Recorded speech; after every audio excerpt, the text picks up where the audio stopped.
हैला इलेक्शनला एवढा पैसा खर्च केला आणि नेमकं निकालाच्या दिवशीच एक सुद्धा कार्यकर्ता सोबत नाही.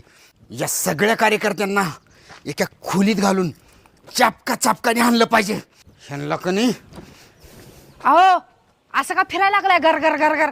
बसा की इथे एका जागी. सुनी आज निकाल आहे. आधीच माझं डोकं फन करायला उग गप थंडपाड. साहेब हो साहेब, हो साहेब, हो साहेब, साहेब. ए काय झालं बॉम्बलाला? साहेब तुमची सीट पडली. अरे भाडकव, मग हसायला काय झालंय? बरं ते जाऊ दे, किती मताने सीट पडली आपली?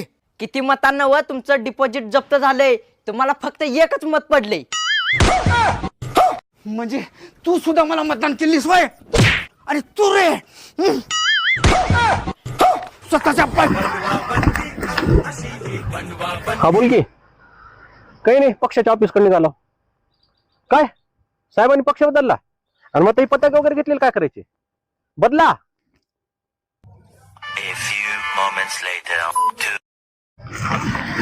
चला बाबा, नवीन पक्षाचा आताचा काम चालू करावं लागेल. हा बोल की. काय आता ह्या पक्षात जाऊन तर 8 दिवस झाले, ही बी बदलले. मला एक सांग, साहेब नेमकं कपडे बदलायलेत का पक्ष बदलायलेत रे? कपडे कोण एवढा लवकर बदलत नाही. नको रे बाबा, ही राजकारण नको. तूच बस आता प्रचार कर. जावाई रात्रीची शिळी भाजी खबर एवढी. शिळी भाजी? मी चव्हाण साहेबांनी कवा शिळं अन्न खाल्लंय का?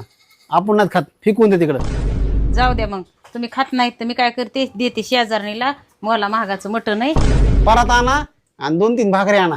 मला काय माहिती मटण आहे. वाईस मटणाला जावाय हलकट आहे. आधी खा म्हणलं तर नाही, मटण म्हणलं की बसले मांडी घालून. शिळ्या भाकरी जमायला लागल्या, भाजी जमायला लागली.